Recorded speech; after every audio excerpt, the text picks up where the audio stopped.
Barangay Love Stories. Love Stories.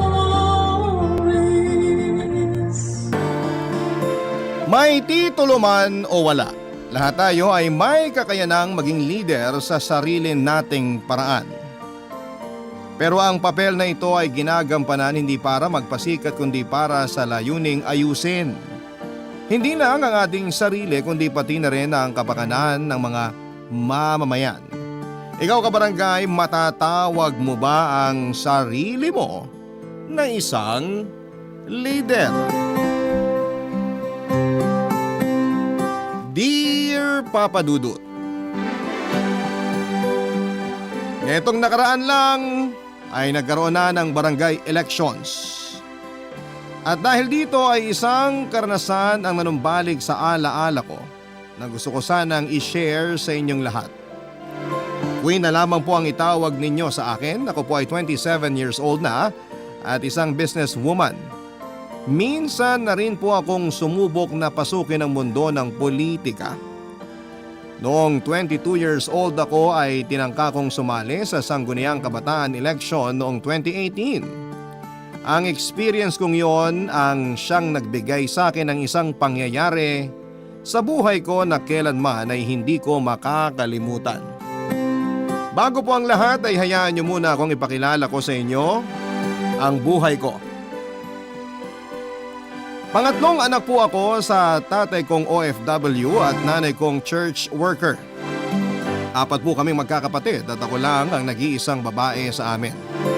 Maganda naman ang estado ng pamilya namin, Papa Dudut. Hindi namin pinoproblema ang mga gastusin namin sa pang-araw-araw dahil lahat ng ito ay naipoprovide naman ng tatay ko bilang isang electrical engineer sa Saudi Arabia. Noong college ako ay mass communication ang kinuha kong kurso. Sa time na yon ng buhay ko ay nakilala at naging kaibigan ko si Mayan. Matagal nang pamilyar sa akin si Mayan dahil sa isang barangay lamang kami nakatira, Papa Dudut. Palagi ko siyang nadadaanan sa labas na nakatambay sa kung saan saang bahay. Noong makita ko siya sa kaparehong university kung saan ako nag-aaral, ay doon na po nagsimula ang pagkakaibigan namin hanggang sa lumalim ang samahan naming dalawa at naging mag-best friends kami, Papa Dudut.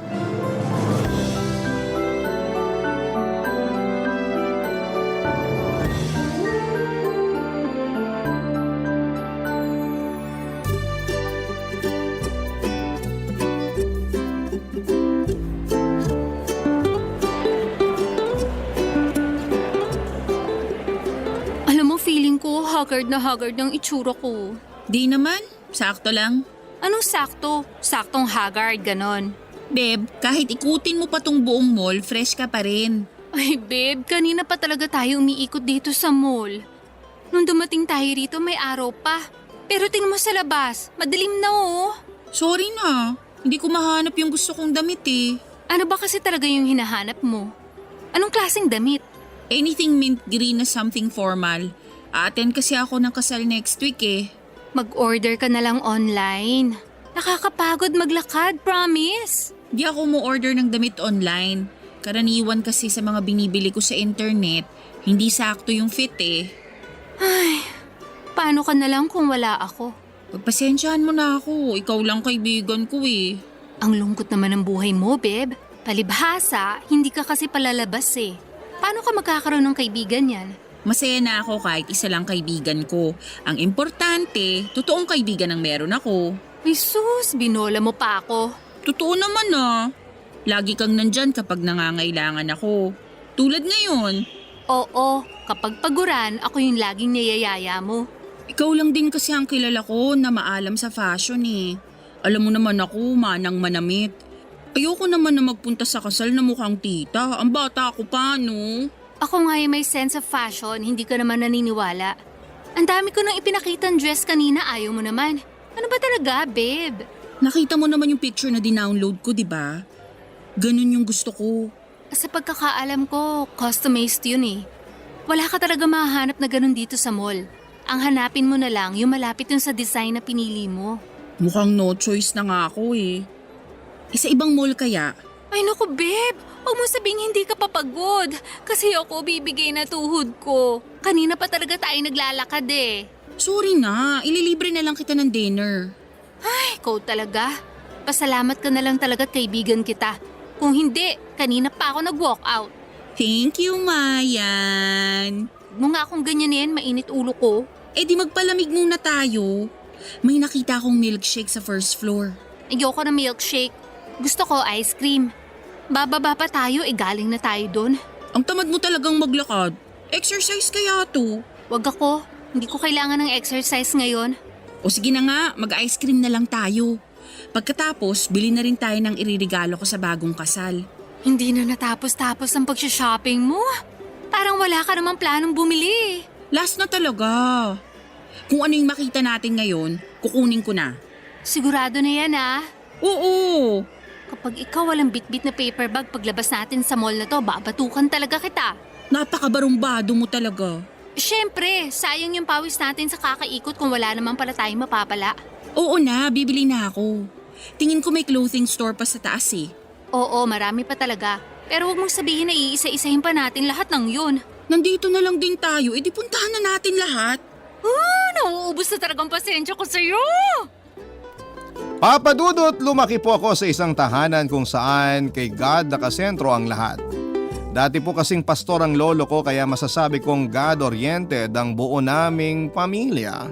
Ang mga bagay na natutunan ko sa Biblia ang naging pangunahing rason kung bakit ako lumaki na may malasakit at galang sa mga tao. Ang mga turo dito ang naging basihan ko kung kaya naman mas lumawak ang pangunawa ko sa mga taong nasa paligid ko.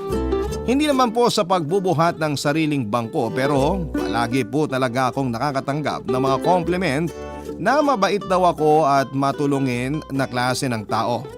Approachable naman talaga akong tao, Papa Dudut. Ganong klase ng tao kasi akong pinalaki ng mga magulang ko.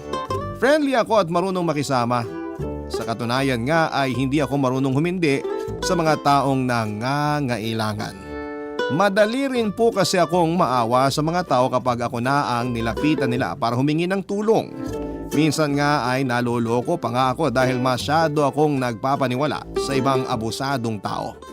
Kaya naman thankful ako at nakilala ko si Mayan dahil siya ang nagsilbing tagapayo ko. Siya ang laging nagsasabi sa akin kung tama nga bang mga ginagawa ko o kapag niloloko na ako ng isang tao, Papa Dudut.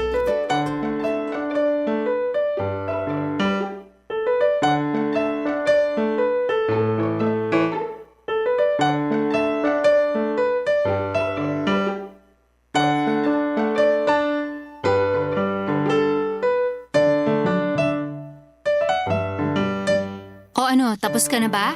Oo, nakapag-withdraw na ako. Tagal ha?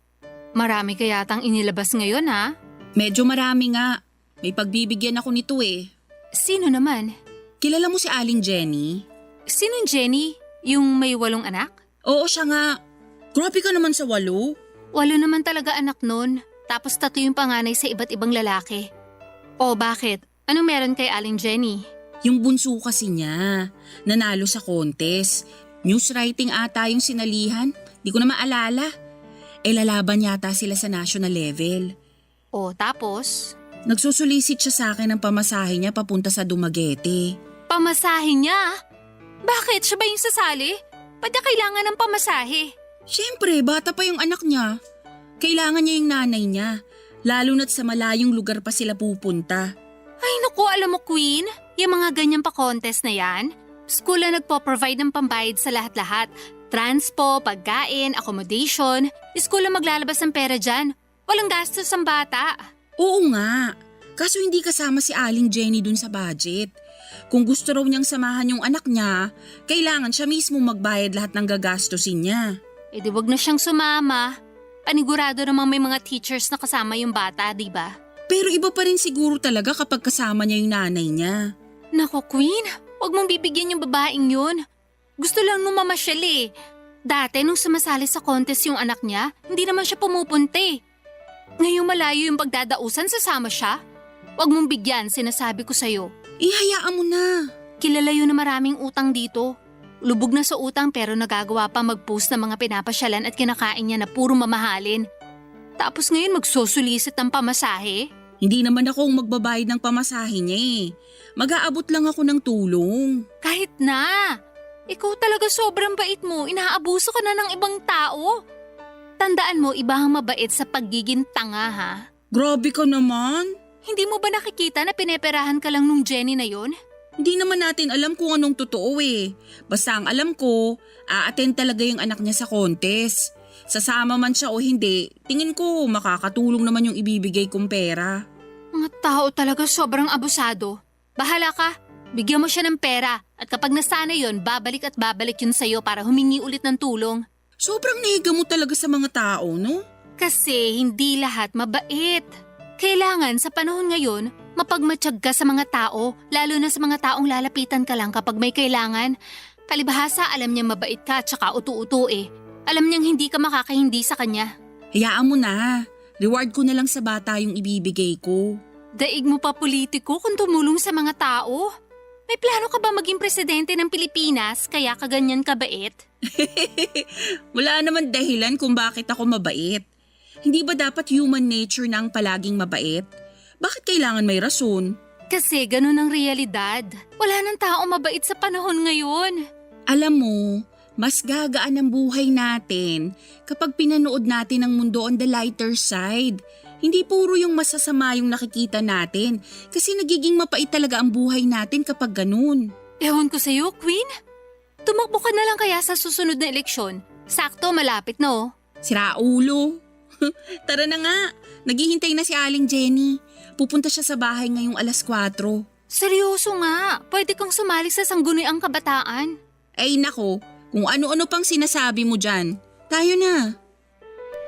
Noong una ay wala naman talaga akong planong sumali sa politika, Papa Dudut. Masaya at kontento na ako sa ginagawa ko na pagtulong sa mga taong lumalapit sa akin.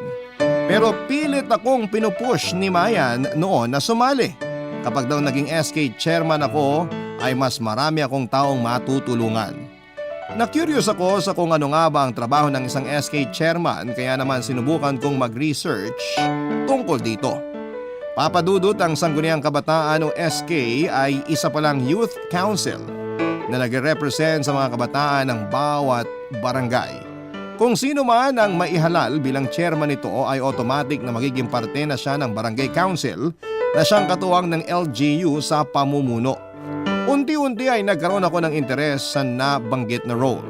Naisip ko kasi noon na kapag naging parte ako ng SK ay mas lalawak ang sakop ko. Magkakaroon ako ng mas malaking platform para maiabot sa mga tao ang kinakailangan nilang tulong lalo na sa mga kabataan noon at tulad ko. Pinag-isipan kong maigi kung tatakbo pa ako bilang SK at sa pagsapit ng araw kung saan ay pasahanan ng Certificate of Candidacy ay isang malaking desisyon ang ginawa ko. Nag-file po ako ng kandidatura, Papa Dudut. Barangay Love Stories. Barangay Love Stories. Hanggang ngayon, Papa Dudut, ay sariwa pa sa memorya ko ang mga nangyari noon. Hindi ko po ito malilimutan dahil isa ito sa mga highlight ng kabataan ko. Simple lang ang requirements para ma-qualify bilang parte ng SK. Kailangan lang ay isa kang Filipino citizen at botante ng Katipunan ng Kabataan. Depende ding resident or dapat ding residente ka sa barangay kung saan ka tatakbo for at least 1 year. Pagdating naman sa edad ay 18 years old hanggang 24 years old ang kinakailangan. Dapat din ay hindi ka convicted ng anumang klase ng krimen. Lahat ng requirements ay pasok naman ako, Papa Dudut. Kaya dala ng pagtulak sa akin ni Mayan at ilang pang kaibigan ay tumakbo ako bilang SK chairman. Hanggang ngayon ay hindi ko pa rin ma-imagine na sinubukan kong pasukin ang politika. Wala ito sa mga plano ko pero feeling ko noon ay dapat ko yung gawin para sa purpose ko. At yun nga ay ang tumulong sa mga tao. Kapag naging SK chairman ako ay magkakaroon ako ng budget para makagawa ng mga programang makakatulong sa mga kabarangay ko. Marami ang kumandidato sa posisyon na sinalihan ko, Papa Dudut. Damang-dama ko noon ang pagiging first timer ko. Noong makilala ko kung sino-sino ang mga makakalaban ko ay biglang umurong ang buntot ko. Para ako nanliit dahil ilan sa kanila ay mula sa pamilya ng politiko at may ilan namang sikat na sikat sa barangay namin. Pakiramdam ko tuloy noon ay parang walang boboto sa akin. Hindi ko alam kung ano nga ba ang dapat na gawin. Kahit ganoon ay hindi naman ako pinabayaan ni Mayan sa naging laban ko. Siyang nagbigay ng input sa akin kung paano dapat umasta ang isang kandidato. Parang siya na ang tumayong PR ko at nagpapasalamat ako doon, Papa Dudut.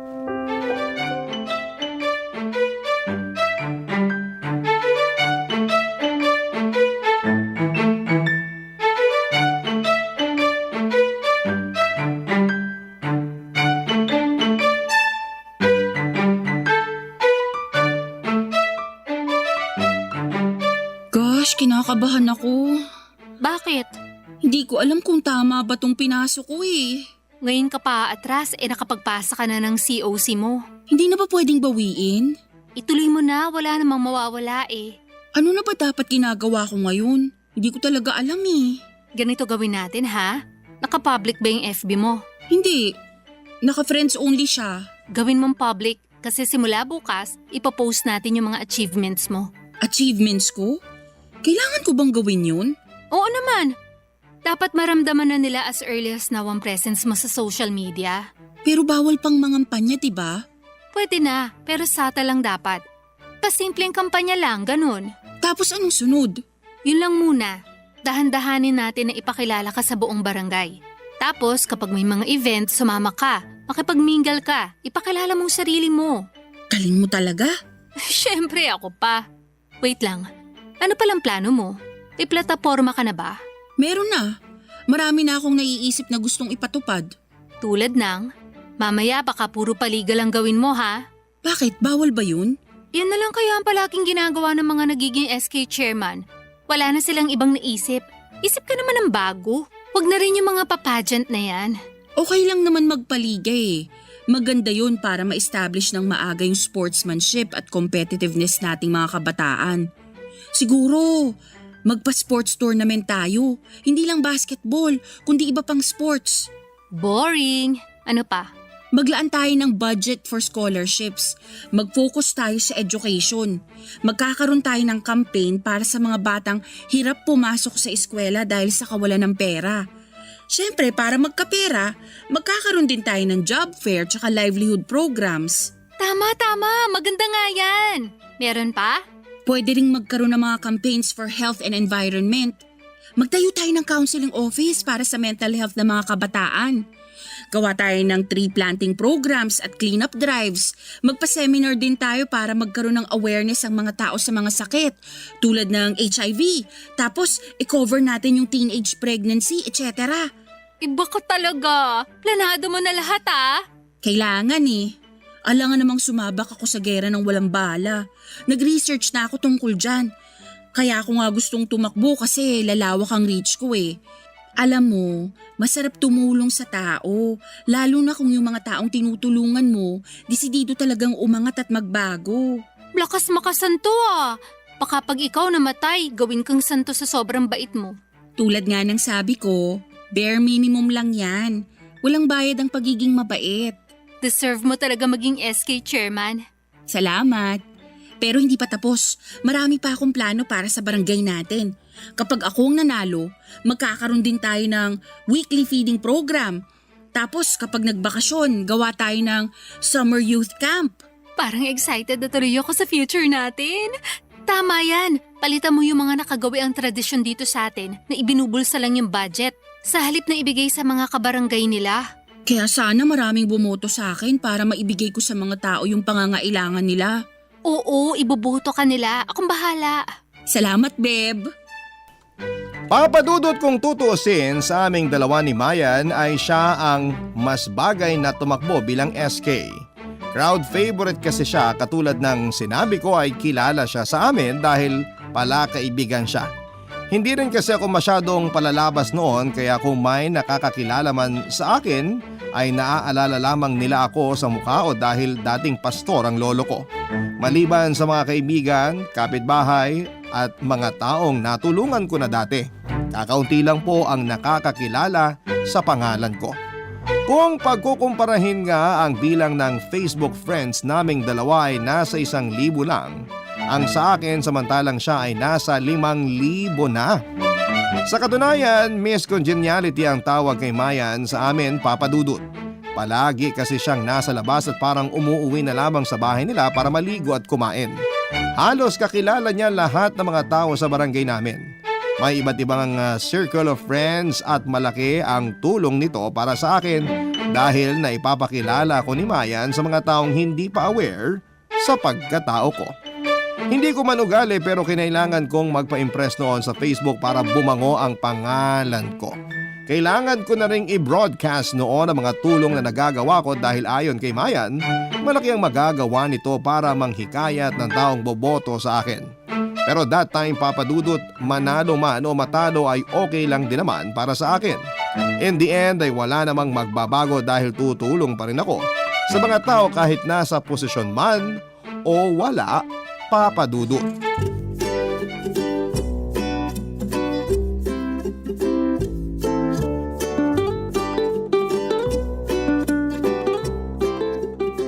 Deb, nakita mo ba yung post ko sa Facebook? Hindi pa. Anong meron? Trending siya, babe. Talaga? Teka, anong post yun? Ginawan ko kasi ng meme yung picture mo habang kasama si Jacob. Yung bata may leukemia. Diba pinuntahan niyo siya noon kasama yung lolo mo para ipag-pray over yung bata?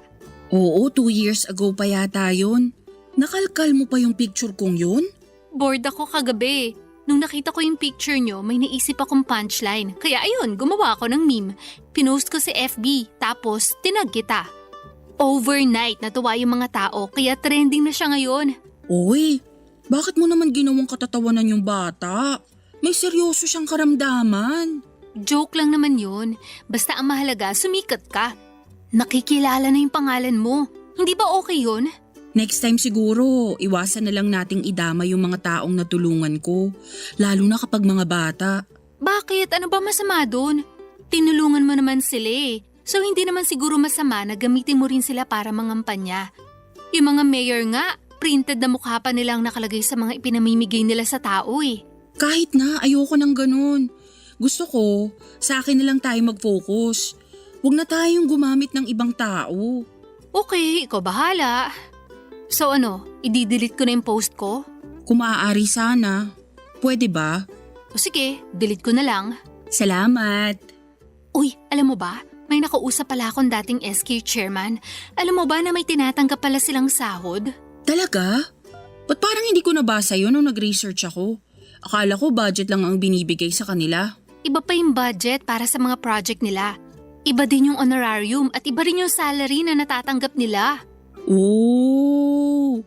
So magkano nakukuha nila lahat-lahat? Ang sabi sa akin, daw yung nakukuha nila. Hindi nga. Totoo ba talaga?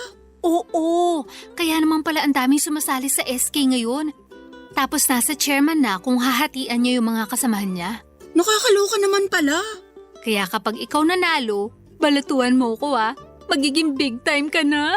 Uy, grabe ka. Aba, ako naghihirap bilang spokesperson mo. Dapat may talent fee rin ako, no? Ililibre na lang kita pagkatapos ng election. Dapat lang.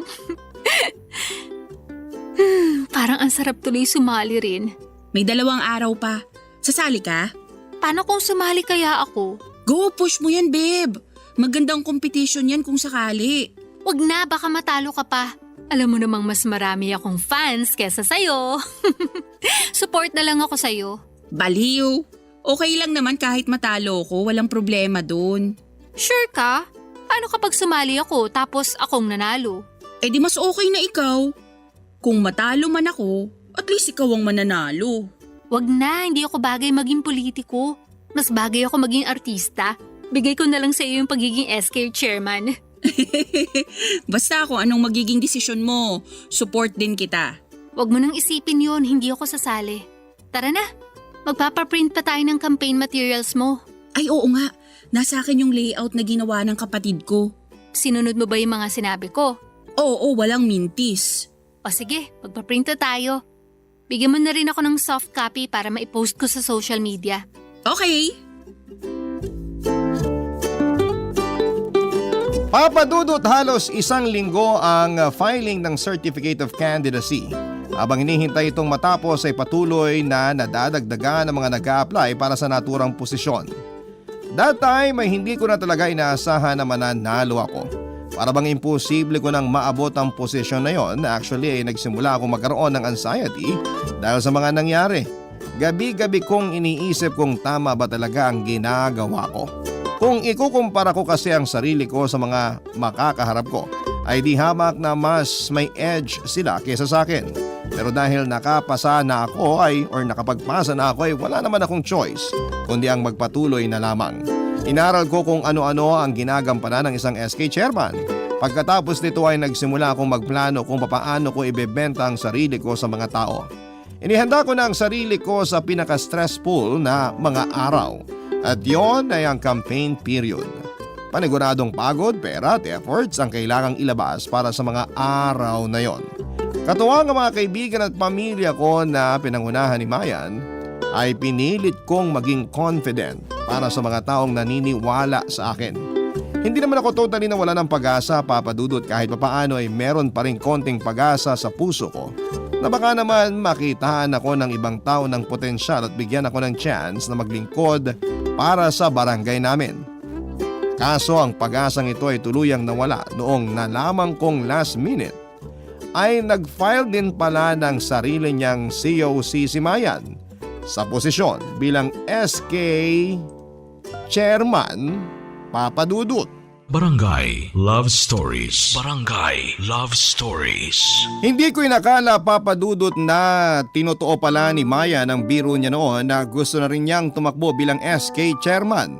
Hindi lang pala yon biro kundi may halo na palang katotohanan kaya laking gulat ko noong mapag-alamang kong kasama siya sa listahan ng mga kandidato. Ang ipinagtataka ko lang ay hindi man lang niya ako in-inform na gusto rin pala niyang sumali. Hindi naman po ako nagalit or nagtampo sa kanya. Napaisip lamang ako kung bakit kailangan pa niyang itago ito mula sa akin, so suportahan ko rin naman siya kung sakali. Humingi ng pauminhin sa akin si Mayan dahil hindi niya ipinaalam sa akin na sasali din pala siya. Natakot daw kasi siya na baka personalin ko ang pagtakbo niya at masira ang pagkakaibigan namin. Para sa akin ay walang kaso yon, Papa Dudut. Sa katunayan ay natuwa pa nga ako na kakalabanin ko ang kaibigan ko. For me, ay friendly competition lamang ang mangyayari. Ganon din sa iba ko pang mga kalaban. Akala ko noon ay okay na kami, Papa Dudut, pero noong magsimula na ang campaign period ay bigla na lamang akong tinalikuran ni Mayan. Iniiwasan niyang makipagkita sa akin. Ni makipag-usap sa chat ay hindi niya ginawa.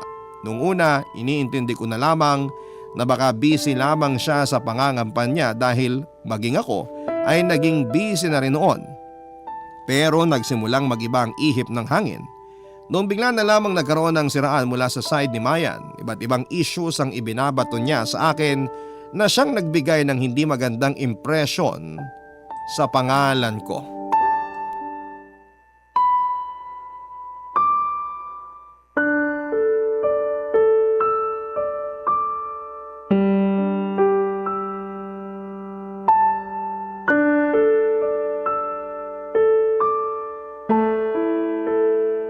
Mayan, pwede ba tayong mag-usap?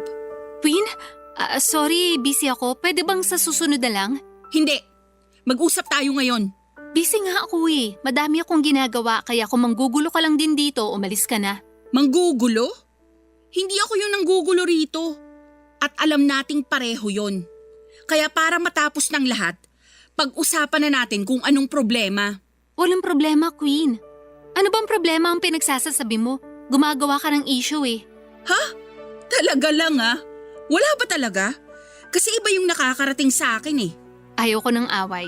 Hindi kita inaaway. Gusto ko lang i-clear kung ano ba talaga tong nangyayari sa atin. Bakit mo ba ako iniiwasan? Takot ka bang makipagkita sa akin kasi may ginawa kang kasalanan? Katulad ng sinabi ko, busy ako. Hindi kita iniiwasan. Busy lang ako sa pangangampanya. Tsaka anong kasalanan pinagsasabi mo? Wala akong kasalanan sa'yo, excuse me. So ano yung mga post mo sa Facebook? Hindi kasalanan yon? Sinisiraan mo ko online, Mayan. Hindi yun paninira kasi totoo lahat ng mga pinupost ko. Ngayon, kung bibigyan mo ng mali siya yung post ko, problema mo na yon. Sobrang timely naman na nag-throwback ka ng pictures natin sa isang party kung saan lasing ako. Isang gabi na first time ko lang uminom at first time ko lang malasing. Wala bang mali siya yun? Nababasa mo ba yung mga comments sa post mo? Sinasabihan akong lasinggera, party goer at kung ano-ano pa. Nilalike mo pa nga yung mga comments ng babash sa akin, di ba? Masama ba mag-throwback ng picture? Sa panahon ng pangangampanya?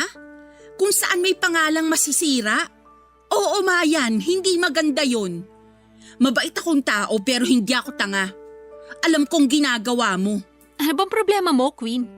Threatened ka ba sa akin kaya ka nagkakaganyan? Hindi ako threatened. Kung gusto mo, sa'yo na yung pwesto.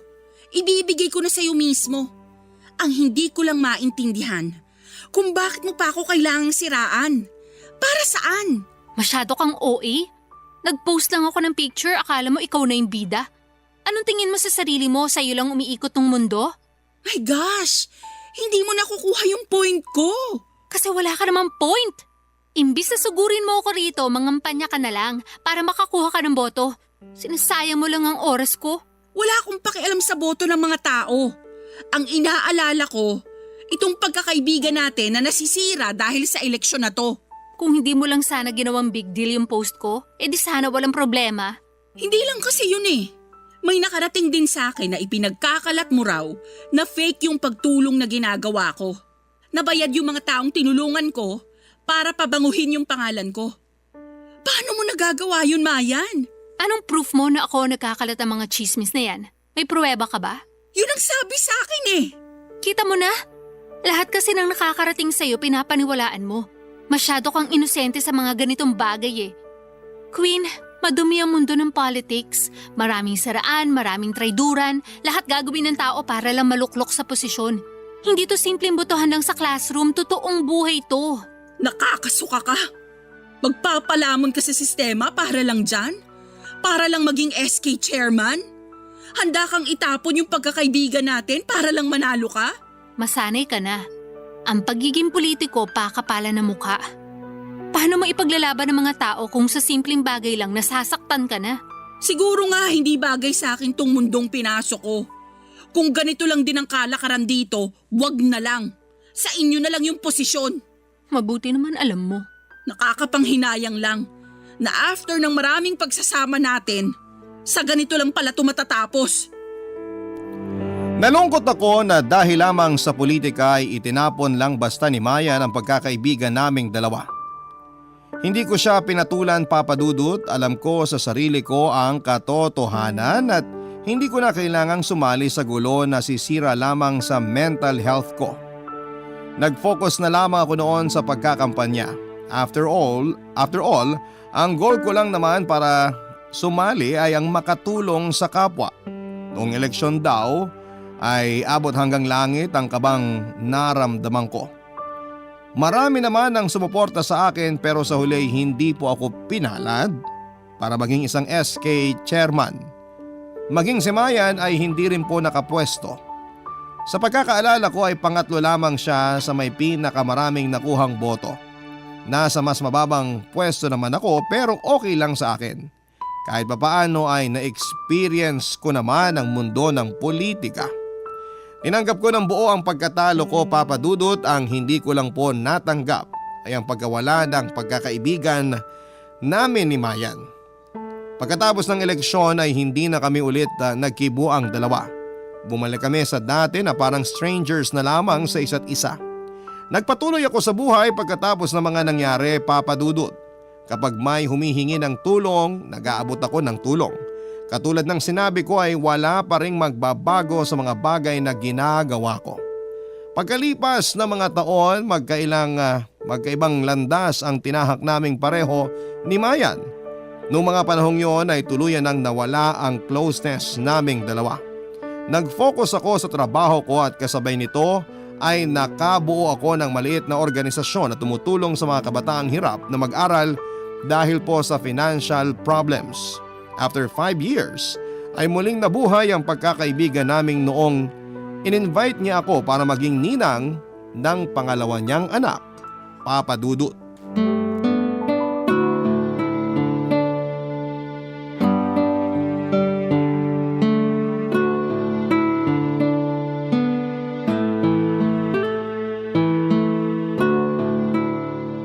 Queen! Mabuti nakarating ka. Pinaghandaan ko talaga tong araw na to. Salamat. Akala ko hindi ka makakarating eh. Nakita ko kasi sa post mo na nasa Cebu ka pa. Kararating ko lang kaninang umaga. Pasensya na hindi ako naka-attend sa simbahan. Nagpahinga pa ako saglit eh. Okay lang, ang mahalaga nandito ka na. Heto pala yung gift ko kay baby. Salamat. Natutuwa talaga ako na nasingit mo kami sa schedule mo. Aba oo naman, ninang ako eh. Hindi ko dapat mamiss to. Sobrang busy mo na kasi ngayon. Ang taas-taas mo na. Hindi naman. Marami lang talaga akong ginagawa ngayon. Kasi this month lang nagsimula yung Cebu chapter at Pangasinan chapter ng organization na pinatayo ko. Pabalik-balik ako from north to south. Talaga ba? Congratulations! Ito ba yung grupo mo na nagpapa-feeding program? Oo. Hindi lang feeding program. Namimigay din kami ng school supplies, mga ayuda at mga seminars para sa mga kabataan. Nakakatuwa naman. Talagang itinuloy mo yung mga plano mo nung mga bata pa tayo.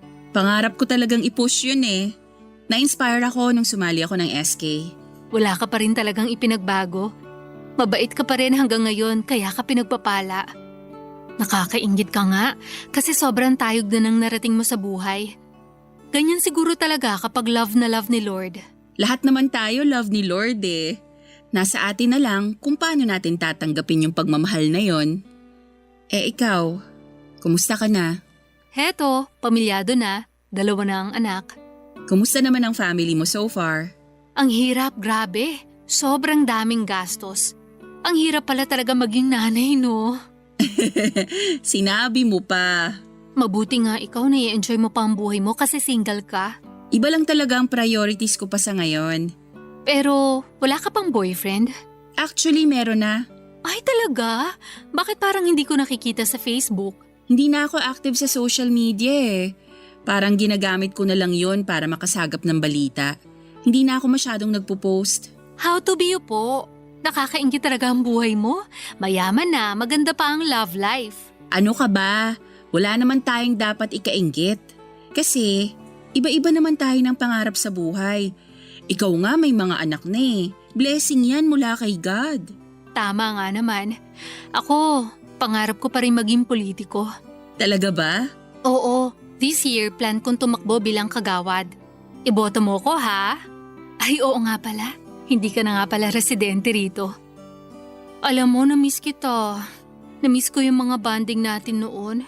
Ako rin. Pero ganun talaga ang buhay. Habang tumatanda, lumiliit din ang lumiliit ang circle natin. Hindi na siguro maiiwasan yun. Oo nga eh. Oh, halika na sa loob para makakain ka na. Sige, gusto ko na rin makita si baby. Tulog pa. Napagod siya sa binyag niya, pero gigising na yun maya-maya. Kumain ka muna. Sakto, marami pa tayong pagkukwentuhan. Ang tagal nating hindi nag-usap eh. Papadudot para sa akin ang mga nangyari sa nakaraan ay iniwan ko na lamang sa nakaraan. Hindi naman ito naapektuhan kung ano ko ngayon, kaya hindi ko na lamang po ito ginawang big deal. Pagkatapos akong lapitan ni Mayan at muling sinubukang ibalik ang pagkakaibigan naming nawala ay pinagbigyan ko siya. Pero hindi na tulad ng dati ang mga nangyari. Hindi na kami kasing close tulad noon dahil siguro ay matanda na rin kami at busy na rin sa kanya-kanya naming mga buhay. May pamilya na siya samantalang ako ay abala na rin sa paglilid sa non-government organization na pinatayo ko kung saan ako nakafocus sa mga kabataan. Namimigay kami ng mga libreng school supplies at linggo-linggo na nagpapa-feeding program. Hindi man ako naging politiko pero pinagpatuloy ko pa rin ang purpose ko sa buhay ko. Paminsan-minsan ay binibigyan ko rin naman ng reward ang aking sarili. Tuwing may extra ako sa savings ko ay nagta-travel ako sa iba't ibang lugar para mag-unwind. Maganda rin naman na pagbigyan ko ang sarili ko kapag may oras. Papa Dudut, hindi talaga natin alam kung saan papatungo ang buhay natin. Pero hawak naman natin ang manibela para mabigyan tayo ng pagkakataon para marating ang gusto nating destinasyon. Kung tatanungin ninyo ako, nasa maayos na akong buhay sa ngayon. Kontento, masaya at grateful sa kung ano man ang meron ako at sa mga bagay na naibibigay sa kapwa ko. Sana po ay marami kayong natutunan sa storya ko. Ngayong nagkaroon ng eleksyon, sana po ay naiboto natin ang mga taong may sapat na abilidad para maglingkod sa atin. Yun lamang po, Papa Dudut, at maraming salamat po sa inyo. Ang inyong forever kapuso at kabarangay, Queen. Nagustuhan ng iyong napakinggan? Ituloy yan via live stream sa www.gmanetwork.com/radio. Barangay LS 97.1 Forever!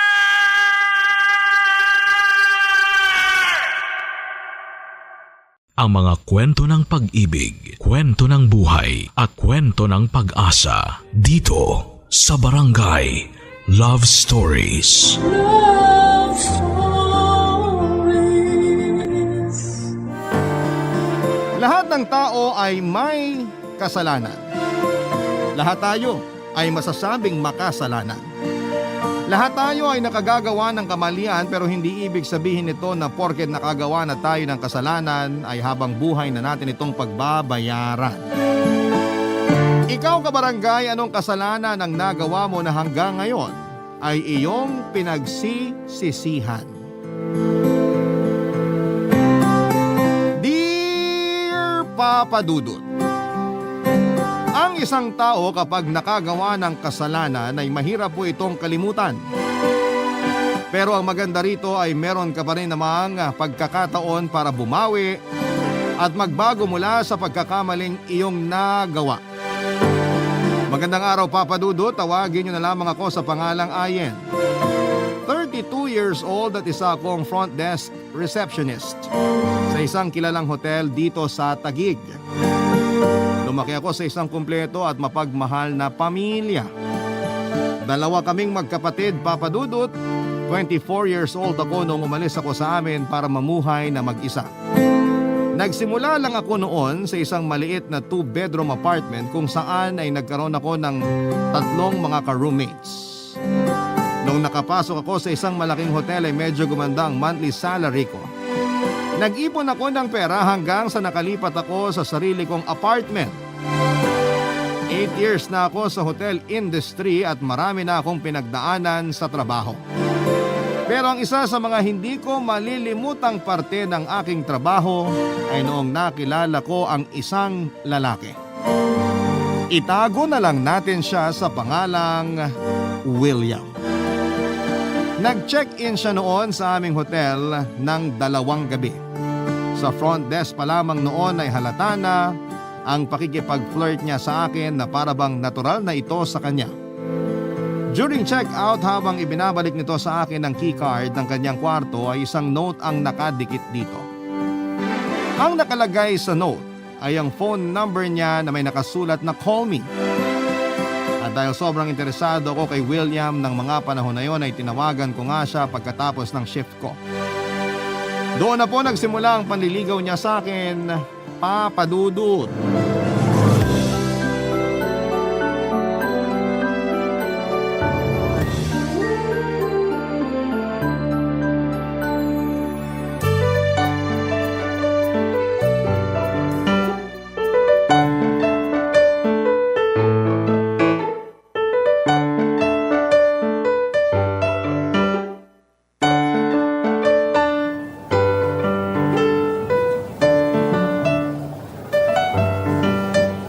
Ayen, mag-extend daw ng 1 araw yung guest natin sa room 305. Pakiayos na lang, please. Huy! Nakikinig ka ba sa sinasabi ko? Ha? Oo. Extend? Anong room ulit? 305. 305. Got it. Kanina pa lumilipat isip mo dyan ah. Anong meron? Wala. Anong wala? Eh hindi nga maalis-alis dyan sa labi mo yung bungis-ngis mo eh. Ate Dang, syempre nasa front desk tayo. Dapat lagi tayong nakasmile. Sus, tigilan mo nga ako. Matagal na tayong magkasama. Alam ko na kung paano kang ngumiti. Yang ngitian mo ngayon, kakaiba eh. Ano bang meron? Sige na, sabihin mo na.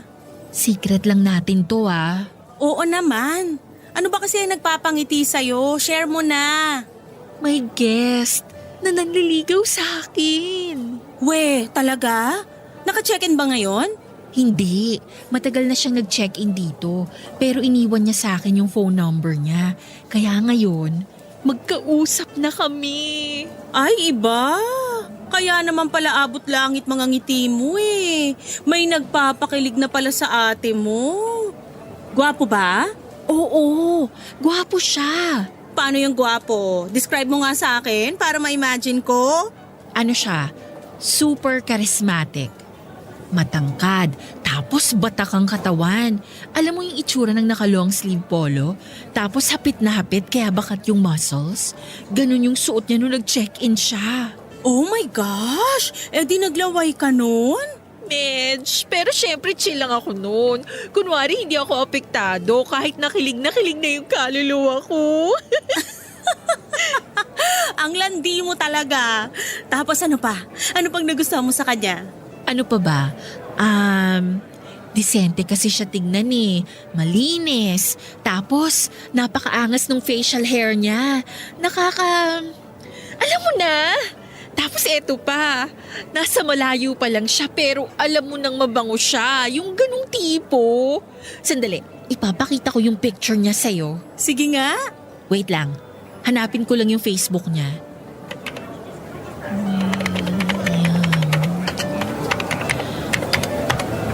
Oh, eto. Kaso hindi na updated yung picture niya eh. Parang 2 years ago pa yata yung profile niya. Hindi na kasi siya active sa Facebook. Patingin nga. Ay, hala, pogi nga. Naka-jackpot ka, girl. Kaya nga eh. Pero ba't di mo pa sinasagot hanggang ngayon? Getting to know stage pa lang naman kasi kami. Tsaka may hinihintay akong sign mula sa kanya. Sign? Anong sign naman yan? Horoscope, ganon. Hindi. Basta, sign mula sa universe. Ano ngang sign yung sinasabi mo? Basta, akin na lang yun. Kapag sinabi ko, baka ma-jinx pa. Kung ako sa'yo, sasagutin ko na kaagad yan. Mahirap na kapag naagaw pa yan ng iba. Tandaan mo, kapag ganyan kagwapong lalaki, hindi lang isang babae ang pinopormahan yan. Grabe ka naman. Mapapa-overthink ako niyan sa sinabi mo eh. Totoo naman kasi, yung mga ganyang lalaki, the more options, the more chances of winning. Basta. Kung may makauna, edi may makauna. Ibig lang sabihin nun, hindi kami para sa isa't isa. At least, makakaligtas ako sa heartbreak, di ba? Pero kapag kami talaga, makakapag-antayan. Basta kapag natanggap ko na yung sign, sasagutin ko naman siya agad-agad eh. Naku, good luck. Oh, yung extension sa room 305 ha, wag mong kalimutan. Heto na, inaayos ko na. Papadudot ang sign na hinihintay ko kay William ay kapag ipinakilala na niya ako sa mga magulang niya. Kapag nangyari yon, papadudot ay sasagutin ko na siya at halos 1 buwan bago naganap ang inaasahan kong meet up namin ang kanyang mga magulang. Hindi ko sinabi sa kanya na gusto kong makilala ang parents niya. Siya mismo ang kusang nagpakilala sa akin. Papunta na kami noon sa date namin noong biglang nag-iba ang ruta nito. Nagtaka ko kung saan kami pupunta pero may surprise daw siyang inihanda para sa akin. Nagulat ako noong dinala ako ni William sa sementeryo. Saka ako na lang nalaman na doon pala nakalibing ang pareho nitong magulang. Halos magkasunod lang na namatay ang nanay at ang tatay ni William. Aksidente ang kinamatay ng tatay niya samantalang isang malubhang sakit naman ang kumitil sa buhay ng kanyang ina. Sobrang na-touch ako sa ginawang yon ni William, Papadudot. Hindi man niya ako formal na naipakilala sa kanyang mga magulang. Para sa akin ay malaking bagay na yon. Doon mismo sa libingan ng kanyang tatay at nanay ay sinagot ko si William. Nangako ako sa kanila na aalagaan at mamahalin ko ang anak nila, Papa Dudut. Tumagal ng 5 buwan ng relasyon namin ni William bago ko nalaman ang isang mapait na katotohanan. Ang boyfriend ko ay isa na palang pamilyadong tao.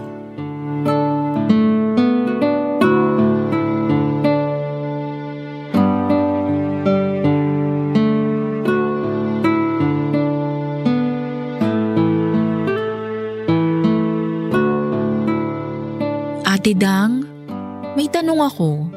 Anong masasabi mo sa mga taong kabit? Ha? Anong ibig mong sabihin? Anong tingin mo sa mga babaeng kumakabit sa mga lalaking may pamilya na? Kung anong opinion ko sa mga ganong babae? Oo, curious lang ako. Simple lang. Mga tanga sila, bobo, inutil, pasmado ang utak, hindi nag-iisip. Bakit naman? Kasi kahit alam nilang makakasira sila ng pamilya, go pa rin sila. Sinong matinong tao ang gagawa nun? Paano kung nagmamahal lang naman sila? Nagmamahal nga sa maling tao naman. Bobo pa rin ang tawag doon. Alam mo kung bakit? Kasi puso ang ginagamit nila para magdesisyon, hindi utak. Teka, bakit mo ba tinatanong tong bagay na to? Wala lang, naisip ko lang. Ayen, wag mong sabihing… Oh my gosh! Kabit ka ba? Hindi ko naman sinasadya eh. Hindi ko alam na may pamilya na si William. Ano? May pamilya na si William? Yung walang hiyang yon? Paano mo nalaman na may pamilya na siya? Sinugod ka ng asawa? Hindi. Hindi ganun ang nangyari. Nalaman kong totoo nung aksidente ko silang nakita. Di ba may event tayo next month? Oo, yung anniversary ng hotel. Naisip ko na paghandaan yung event na yun. Nagpunta ako sa mall para maghanap ng maisusuot na damit. Kasi may nabanggit sa akin yung kapatid ko na magandang boutique sa Quezon City. Nagpunta ako ron. Tapos nakita ko siya. Akala ko nga kamukha lang eh. Pero siya yun. Alam na alam kong hubog ng mukha at katawan niya. Si William yun na may bitbit na bata sa mga braso niya. So anong ginawa mo? Wala. Umuwi na lang ako. Ganun pala yung feeling, no? Ang bigat pala sa dibdib kapag nakita mong may ibang babae yung taong minamahal mo. Parang tumigil yung mundo ko nung time na yun eh. Nanlamig ako pero tagakdak yung pawis ko. Para bang nung moment na yun, may nakatarak na kutsilyo sa puso ko. Ang sakit. Nag-usap na ba kayo? Ilang beses niya na akong tinatawagan pero hindi ko sinasagot. Sinabi ko na lang sa kanya na busy ako sa work ngayon. Ano pang ginagawa mo? Hiwalayan mo na siya. Ate Dang, hindi ko kaya eh. Anong hindi mo kaya? Paano kung tanga rin ako, bobo, inutil, wala sa tamang pag-iisip tulad ng sinabi mo? Alam kong matalino kang babae. Hindi bagay sa'yo maging kabit. Iwan mo na yung lalaking yun.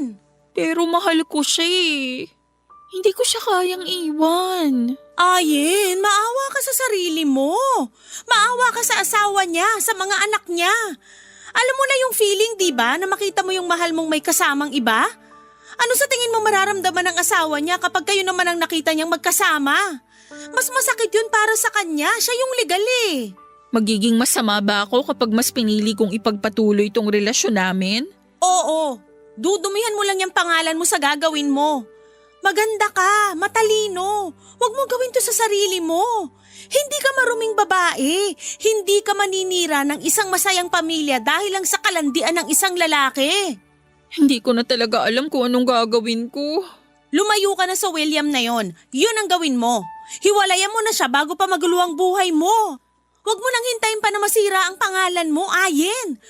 Walang magandang idudulot sa'yo yung pagkabit mo sa lalaking may asawa na. Alam ko na mali ang napili kong desisyon at kasalanan ng ginagawa ko. Pero nang mga panahon na yon ay sobrang na-fall na talaga ako kay William Papadudut. Napakabait at napaka-sweet kasi niyang tao. Siya lang ang tanging lalaki na nag-alaga sa akin at itinuring akong pinakamahalagang tao sa buhay niya. Siya ang naging mundo ko at kahit na anong pilit ko man sa sarili ko ay hindi ko magawang lisanin ang mundong yon, kung saan ay kasama ko si William. Papa Dudut, never ko namang pinangarap na maging isang kabit. Pero hindi ko inaasahan na magiging ganong klase pala ako na babae. Ganon pala kapag nagmahal, nawawala ang isang tao sa kanyang tamang pag-iisip. Alam ko kung ano ang tama at mali, pero sa ngalan ng pag-ibig kahit mali ay ipinagpapatuloy ko pa rin ang isang bagay na maaaring ikasira ng buhay ko pati na rin ang buhay ng mga taong inaapakan ko. Sa kabila ng mga nalaman kong katotohanan ay nagpatuloy ang relasyon namin ni William, Papa Dudut. Umabot nga ito ng mahigit 1 taon. Mahirap pumasok sa isang relasyon kung saan ay tinatago kang parang kriminal. Pero wala akong karapatang magreklamo dahil nga sa kabit lamang ako. Ang mahigit 1 taon na pagsasama namin ni William ay hindi na ulit nasundan pa matapos umalingasaw ang bahong tinatago namin. Hindi ko alam kung papaano nangyari pero nabisto ng asawa ni William ang relasyon naming dalawa. Papadudot sa hotel mismo kung saan ako nagtatrabaho ay sinugod ako ng asawa ni William. Barangay Love Stories. Barangay Love Stories. Papadudot na saktuhang holiday noon at sunod-sunod ang pagdating ng mga guest namin sa hotel. Nang biglang dumating ang asawa ni William, bago pa man ako makapagsalita ay bigla na lamang nag-iskandalo ang babae. Sinubukan ko siyang kalmahin at inaya sa labas para doon kami makapag-usap pero hindi niya ako pinakinggan. Sa halip ay kinaladkad niya ako.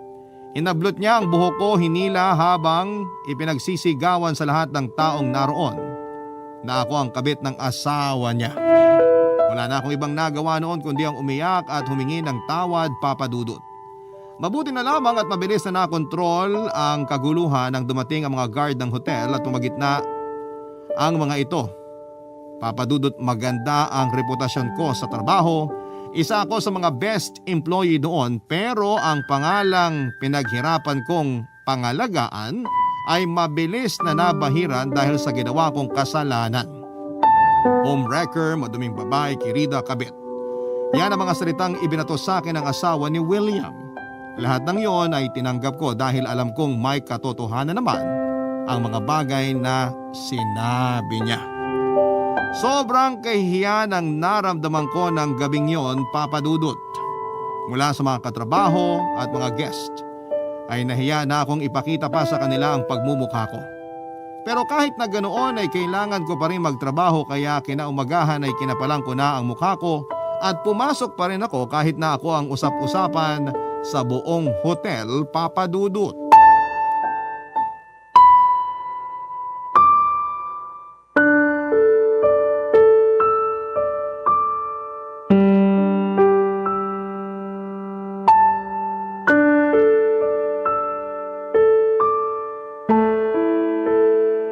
Good morning, Ate Dang.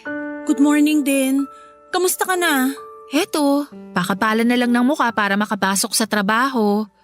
Alam kong ako ang bida ngayon sa mga chismis. Pasalamat ka na pakiusapan ng management yung mga guest na wag ilabas yung mga nakunan nilang video at picture nung nag-eskandalo yung asawa ni William dito. Hotel mismo ang nagbigay ng complimentary services para lang tumahimik sila. Talaga? Nakakatuwa naman. Yan talagang iniisip ko kagabi pa eh. Natatakot ako na baka bigla akong mag-viral. Sinabi ko naman kasi sa'yo na iwasan mo na yung William na yun. Tingnan mo yung nangyari. Alam ko. Kasalanan ko lahat. Deserve ko yung nangyari. Alam ko nang mali yung ginagawa namin pero nagpatuloy pa rin ako. Matuto ka na lang sa nangyari at please lang, wag mo nang uulitin yun. Hoy, anong ibig sabihin ng tingin na yan?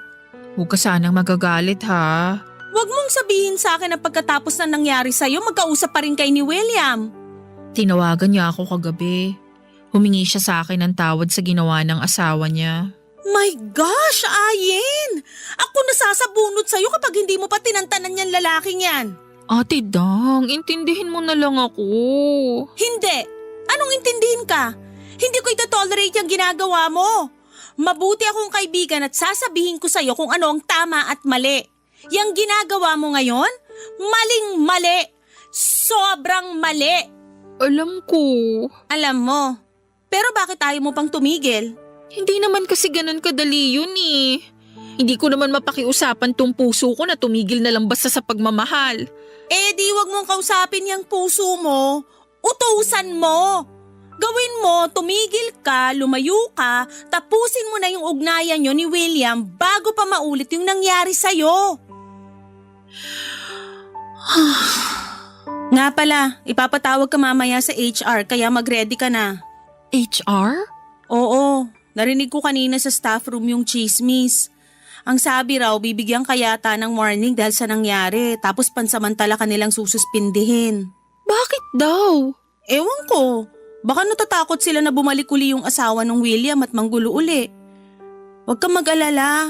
Temporary suspension lang naman yung ibibigay nila sa'yo. Paano kung tanggalin nila ako sa trabaho? Hindi yun mangyayari.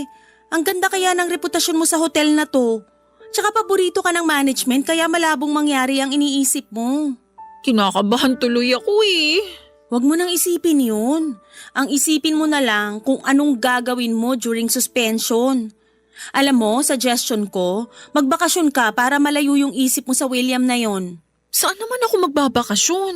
Kahit saan. Saan mo ba gustong magpunta? Hindi ko alam. Wala akong maisip eh. Gusto mo bang mag-beach? Mag-out of the country? Umakyat sa bundok? Magpa-feeding program sa mga liblib na lugar? Ang daming pwedeng gawin. Parang maganda yung pag-akyat sa bundok. Matagal ko nang pinaplano yan eh. Oo, edi gawin mo na ngayon.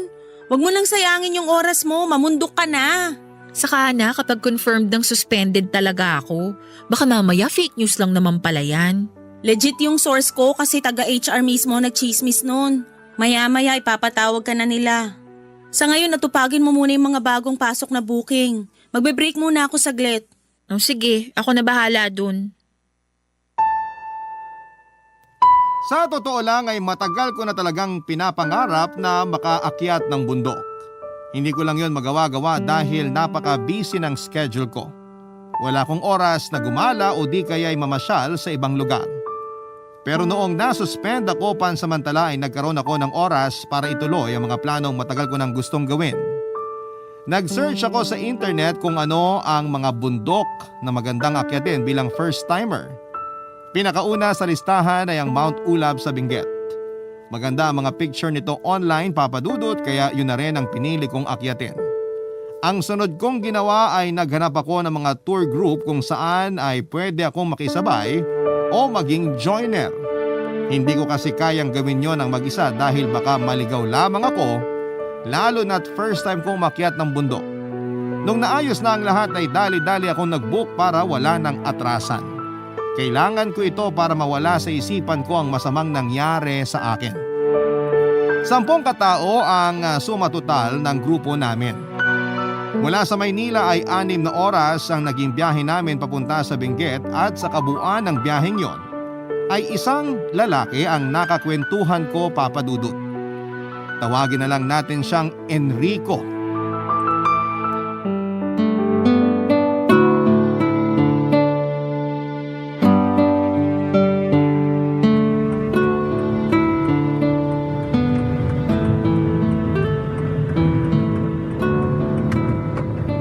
Miss, candy gusto mo? Ah, sige, salamat. Walang anuman. First time mo bang umakyat ng bundok? Ah, oo. First time ko lang. Nice. May kasama ka o solo lang? Wala akong kasama. Mag-isa lang ako. Pareho pala tayo. Bakit ka mag-isa? Anong bakit? Kailangan ba may kasama? Hindi, ang ibig ko sabihin, bakit mo naisipan umakyat ng bundok na mag-isa lang? Wala naman. Matagal ko na kasi talagang pangarap na mamundok. Kaya naisip ko na habang malakas pa ako, gawin ko na kesa naman gawin ko to pag uugod-ugod na ako. Tama nga naman. Eh ikaw, mag-isa ka rin ba? Oo, mag-isa rin ako tulad mo. Bakit naman? Wala akong maayang kasama eh. Yung mga kaibigan ko, kung walang budget, busy naman sa trabaho kaya nag-solo na lang ako. Ako nga pala si Enrico. Anong pangalan mo? Ayen. So, Mount Ulap ang mother mountain mo? Mother Mountain? Anong ibig sabihin ng Mother Mountain? Mother Mountain. Yun ang tawag sa bundok na pinakaunang inakyat mo. Ah, oo. Mount Ulap nga ang Mother Mountain ko. Ikaw rin? Hindi. Pangatlong beses ko na akyat sa bundok to. Mother Mountain ko, Mount Batulao sa Batangas. Tapos pangalawa naman yung Mount Pico del Oro.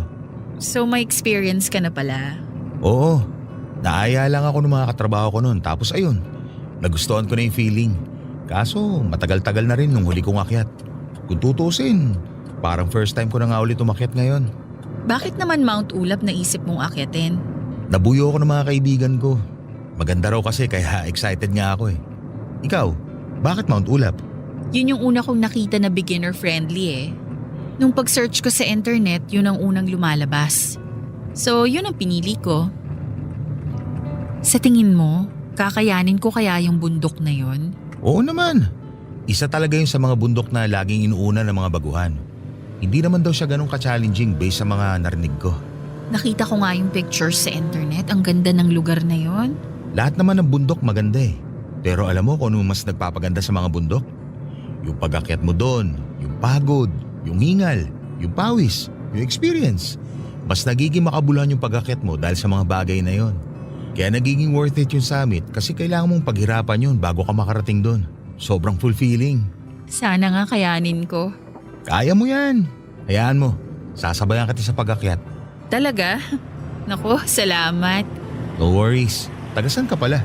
Sa Taguig ako nakatira ngayon. Doon kasi ako nagtatrabaho. Ikaw ba saan? Sa Cavite ako.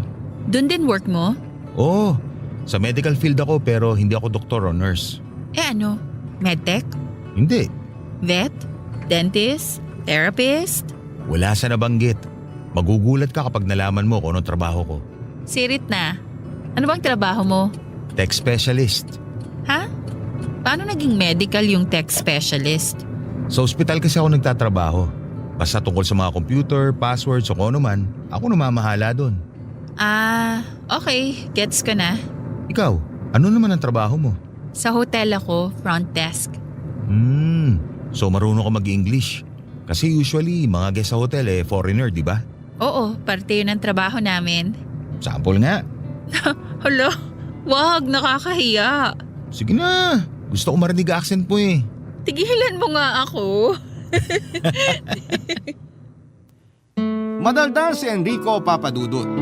Kahit na gustong gusto ko nang matulog ng time na yon dahil mahaba-haba ang biyahe at gabi na ay hindi ko yon nagawa dahil hindi nauubusan ng topic ang katabi ko. Ayaw ko rin na maging bastos kaya pinilit ko pa rin ang sarili ko na sagutin ang mga katanungan nito kahit na papikit na ang mga mata ko. Halos may kwento na nga niya noon ang buong pagkabata niya. Mabuti na lamang at nakarating din kami kaagad sa Itogon, Benguet. Dahil kung hindi ay love life na nito ang susunod niyang ikakwento. Papadudot sobrang lamig pala sa Benguet. Akala ko noon ay kakayanin ko ang lamig doon. Kaya hindi ako nagdala ng jacket pero pagbaba ko ng sasakyan ay para akong pumasok sa malaking refrigerator. Pagkarating namin sa jump-off place ay saglit kaming kumain ng light breakfast. Bago kami nagkaroon ng mabilisang seminar para sa mga dapat at hindi dapat gawin habang nasa tuktok kami ng bundok. Ipinaliwanag din sa amin ang 3 summit ng naturang bundok na madadaanan namin. Doon ko na rin po nakilala ang iba pang mga kasamahan namin sa grupo. May isang magkasintahan, 4 na magbabarkada, 2 magkatrabaho at kami ni Enrico na parehong solo flight. Madilim pa sa labas noong simula namin ang pag-akyat sa Mount Ulap. Umakyat ako bilang si Ayen na nakilala sa amin bilang isang kabit. Pero ang hindi ko inaasahan pagkababa ko mula sa bundok ay panibagong perspective sa buhay ang matututunan ko sa tulong ni Enrico. Barangay Love Stories. Barangay Love Stories. Papadudot maliban sa madilim ay matarik at mataas ang daan na tinatahak namin. Aaminin ko na hindi ako prepared sa ganong klase ng sitwasyon. Una ay hindi bagay ang ginamit kong sapatos dahil hindi ito makakapit sa madulas na lupa. Wala rin akong dalang flashlight, walang jacket at walang Wala pang 30 minutes, Papa Dudut, ay ubos na ang isang bote ng tubig na dala-dala ko. Sana pala ay nag-research muna ako bago ko tumuloy doon dahil halatang halata na beginner ako sa mga ginagawa ko. Mabuti na lamang at kahit medyo nakakairita ang walang tigil na pagdaldal ni Enrico, ay malaki ang naitulong niya sa akin, Papa Dudut. Pinahiram niya sa akin ang extra headlamp niya at ipinagamit din ito ang suot niyang jacket. Kahit papaano ay gentleman din pala siya. Hindi rin niya ako iniwanan sa buong trek. Ilang beses man akong nadulas ay lagi siyang nasa tabi ko o likuran ko para alalayan ako sa bawat pag-akyat ko kahit na sobrang bagal akong maglakad. Papa Dudut, 3 ang summit ng Mount Ulap. Una naming narating ang Ambanao, Paway bago ang sunrise. Sumunod naman ang Gungal Rock na itinuturing na pinaka-instagrammable na parte ng bundok dahil sa malalaking bato nito. Ang pinakahuli at ang talagang dinayo namin ay ang mismong summit ng Mount Ulap. Doon ay isang picnic blanket ang nilabas ni Enrico kasama ang mga dala nitong pagkain. Pumwesto kami sa pinakamataas na parte ng bundok at sabay naming pinagmasdan ang kagandahan ng kalikasan. Hindi ko namalaya noong mga oras na yon na tumutulo na pala ang luha ko.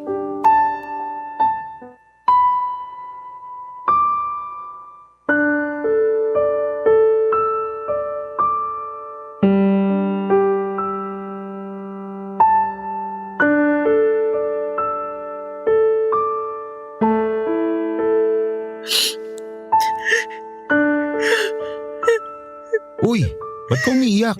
Okay ka lang? Oo, okay lang ako. Eto, gamitin mo tong extra shirt ko. Anong gagawin ko sa t-shirt mo? Punasan mo yung luha mo. Wala akong dalang tissue eh. Ibibigay ko sana tong panyo ko kaso amoy maasim na dahil sa pawis. Okay lang. Gagamitin ko na lang tong akin. Baka mamaya wala ka ng pamalit kapag pinamunas ko yung t-shirt mo. Hulaan ko, ba't ka nagiging emosyonal ngayon? Siguro napaluha ka dahil sa ganda ng view, no? Ako rin naman. Mapapayak din talaga ako kapag nakakita ako ng ganito kagandang view. Kaso mahirap akong paiyakin eh. Ano, tama ba ako? Naiyak ka nga dahil sa view? Oo, maganda nga yung view. Pero tama ba ako sa hula ko na yung view yung iniiyakan mo ngayon? Hindi, may naalala lang ako. Ano naman yung naaalala mo? O sino? Sinong naalala mo? Total, hindi naman tayo totally magkakilala. Pwede naman siguro ako mag-open sa'yo, no? Oo naman. Sige, makikinig ako. Naiiyak ako kasi naalala ko yung taong mahal ko. Bakit? Patay na ba siya? Hindi, buhay na buhay pa siya. Naghiwalay kayo? Hindi rin. So ano? Miss mo lang? Kabit ako, Enrico. Yung taong sinasabi ko na mahal ko, may sarili ng pamilya. Pero bago mo ako husgahan, hindi ko ginustong maging kabit, okay? Nangyari na lang hanggang sa hindi ko na mapigilan. Hindi kita inuhusgahan kasi naiintindihan kita. Paano mo naman ako maiintindihan, hindi ka naman kabit? Paano kung sabihin ko sa'yong kabit din ako? Ha? Kabit ka rin? Totoo ba? 2 years. 2 taon na ako nagmamahal sa isang babaeng pagmamay-ari na ng ibang lalaki. Paano ka napunta sa sitwasyon na yun? Battered wife yung babae. Lagi siyang sinasaktan ng asawa niya. Kaya naganap siya ng kalinga sa ibang lalaki. Ako yung lalaking yon. Ako yung nagbigay ng comfort sa kanya. Ako yung nagparamdam sa kanya na deserve niyang mahalin. Ako yung naging takbuhan niya kapag kailangan niya na masasandalan. Pero aware ka na may asawa na siya? Oo, yung asawa niya, kaibigan ko. Ninong nga ako ng anak nila eh. Alam ko na mali yung ginagawa ko. Alam ko na bawal yung relasyon naming dalawa. Pero katulad nga ng sinabi mo, nangyari na eh. Nahulog na yung puso ko sa kanya. Pareho lang pala tayo ng pinagdadaanan. Kaya siguro tayo pinagsama ngayong araw para damayan natin ang isa't isa. Siguro nga. Pero anong rason? Bakit mo iniiyakan yung lalaki mo ngayon? Nahuli na kami ng misis niya. Ipinahiya ako sa harap ng maraming tao sa mismong trabaho ko. Nasuspend ako kaya ayun, may oras na akong umakyat ng bundok. Eh ikaw ba? Siya rin ba ang rason kung bakit ka nandito ngayon? Oo, siya ang dahilan kung ba't ko naisipang umakyat ulit ng bundok. Nahuli rin ba kayo? Hindi. Umakyat ako ng bundok para makapag-isip-isip. Makapag-isip ng ano? Kung iiwan ko na ba siya o hindi. So, meron ka na bang desisyon? Meron na. Narealize ko na hindi ako pwede maging sandalan na lang ng isang taong hindi naman ako kayang piliin. Ilang beses kong hiniling sa kanya na iwan niya na yung asawa niya, pero hindi niya magawa-gawa. Naisip ko na hindi pwedeng maging option na lang ako habang buhay. Kaya kong humanap ng sariling relasyon na nasa tamang direksyon. Ngayon, desidido na ako na tapusin na lahat pagkabalik ko sa Maynila. Mabuti ka pa. Ikaw rin, hindi bagay sa'yo maging kabit. Maganda ka, Ayen. Hindi ka mauubusan ng lalaki. Marami pa dyan na mas disente at hindi manloloko. Sa tingin ko, hindi yung mahal mo ang iniiyakan mo ngayon eh. Naiiyak ka para sa sarili mo. Naiiyak ka kasi katulad ko, sobrang baba ng tingin natin sa sarili natin kasi kabit lang tayo. Pero pwede pa naman tayong bumangon eh. Nasa atin na lang kung mananatili tayong kabit at kung mananatili tayong mababa na lang. Tama ang mga sinabi ni Enrico Papadudut. Katulad niya ay hindi ko rin deserve ang maging isang kabit. Ewan ko kung bakit ko nagawa sa sarili ko yon. Kung tutuusin ay maganda ang credentials ko. May nag-aantay na future para sa akin sa hotel industry, kaso nga lang ay ako mismo ang sumira nito dahil lamang sa maling pag-ibig. Pero wala na akong magagawa pa, Papadudut. Nabahira na ng negativity ang buong pagkatao ko. Kaya ang tanging paraan na lamang para maibalik ito sa dati ay ang mag-move forward at humingin ng kapatawaran sa mga taong naagrabyado ko. Doon mismo sa tuktok ng bundok sa harapan ng napakagandang kalikasan at sa ilalim ng bughaw na kalangitan, ay pinangako ko sa sarili kong aayusin ko ang buhay ko. Babalik ako sa Maynila at magpupursiging muli ako. Tatapusin ko na ang relasyon namin ni William at iiwan ko na lang ang mga nangyari sa nakaraan. Pagkababa namin ng bundok ay nag-stop over kami sa Baguio. Doon ay sabay kaming namasyal ni Enrico sa Burnham Park. Marami pa kaming napag-usapan tungkol sa mga naging relasyon namin. Pagkatapos nito ay bumalik kami sa Maynila at saka nagpaalam sa isa't isa. Hindi na kami muling nagkita pa pagkatapos noon. Hanggang sa lumipas ang halos isang taon ay muli kaming pinagtagpo ni Enrico ng tadhana.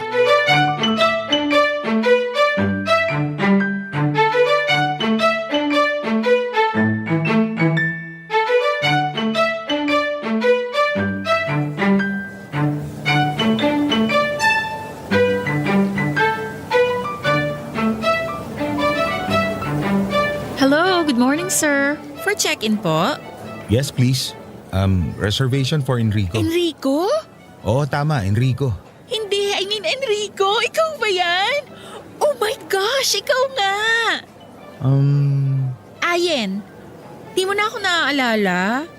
Ayen? Sa Mount Ulap? Oo, ako nga. Long time no see ah. Ikaw na ba yan? Sorry, hindi kita nakilala kaagad. Nagbago na itsura mo eh. Oo, nagbago na ako ng hairstyle. Short hair, don't care ang peg ko ngayon. Kumusta ka na? Okay naman ang buhay ko ngayon. Busy sa work. Anong ginagawa mo rito sa Manila? Nandito ako ngayon para sa trabaho. A-attend ako ng 2 araw na seminar. Ikaw, kamusta na? Heto, nasa front desk pa rin. Pero masaya na ako ngayon, tahimik na yung buhay ko. Mabuti naman. Tsaka halata kasi blooming ka ngayon. Bakit dati, hindi ba? Maganda ka na dati pa, pero mas nag-glow ka ngayon. Kasi siguro masaya ka na nga talaga. Wala na ba kayo ni... Wala na. Pagkabalik natin ng Manila, sinunod ko yung sinabi mo. Nakipaghiwalay na rin ako sa kanya kasi pareho kayong tama ng kaibigan ko. Isang malaking kabobohan talagang maging kabit. Eh ikaw, nasunod mo ba yung plano mo? Binigyan ko siya ng chance. One last chance para piliin ako pero ayaw talaga eh. Kaya naghiwalay na kami. So single ka na ngayon? Oo, ikaw ba? Single ka rin ba o may bago ka ng boyfriend? Wala, single din ako. Actually, mas masaya nga maging single eh. Mas tahimik, walang problema, walang gulo. Focus muna ako sa career ko ngayon. I see. Pero kung sakali mang may manligaw, hindi ka naman nagsasara ng pinto. Kung meron man, edi well and good. Open naman ako for a romantic relationship eh. Pero mas maingat na ako this time. Natuto na akong mahalin ang sarili ko. Hindi na ako papayag na maging option lang ng ibang tao. Hindi ako pinanganak para maging option lang, no? Sa'yo ko natutunan yun. Nax, mabuti may natutunan ka sa akin. Oo naman. Yung mahigit 9 kilometers na trek natin, marami ako natutunan sa'yo ah. Natuto akong irespeto ang sarili ko, natuto akong mahalin ang kalikasan, natuto akong maging masaya kahit mag-isa lang. Lahat ng yon, na-realize ko nung magkasama tayo. Laki pala ng naging impact ko sa buhay mo ha. Ako naman, natuto mag-manifest dahil sa'yo. Manifest? Oo, kasi simula nung nakilala kita, nung araw na umakyat tayo doon sa tuktok ng bundok, doon sa Mount Ulap, minanifest ko na balang araw, magkikita ulit tayo. Kung kailan naghilom na yung parehong sugat natin sa puso. Gusto mo ako makita ulit? Bakit naman? Secret! Akin na lang yun. Hoy, sabihin mo na. Bakit mo ako gustong makita ulit? Saka ko na lang sasabihin sa'yo kapag pumayag ka ng samahan ako mag-dinner mamaya. Mamaya? Pwede naman. Matatapos shift ko mamayang 5 p.m. Ayos! So, dinner? Sure, sige. Marami tayong pag-uusapan panigurado. Abangan ko yan ha. Okay. Heto pala yung keycard mo. Room 214. Thank you. Kita-kits mamaya. Kita-kits!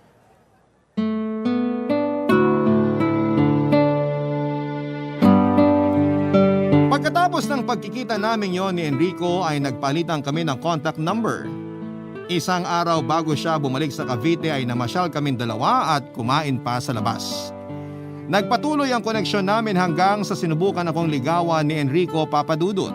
3 buwan kaming nag-date para masigurado na wala nang sabit ang lalaking sunod kong iibigin. Habang nasa dating stage ay naisipan pa nga naming umakyat muli ng bundok, and that time ay ang Mount Pulag naman ang napagdesisyonan naming akyatin. Mas mahirap akyatin ang Mount Pulag kesa sa Mount Ulap. 3x3 ang hirap nito. Kaya naman para maging worth it ang pag-akyat namin ni Enrico, pagkarating namin sa summit ay doon ko siya sinagot mismo. Ngayon, Papadudot, ay nananatiling matatag ang relasyon namin.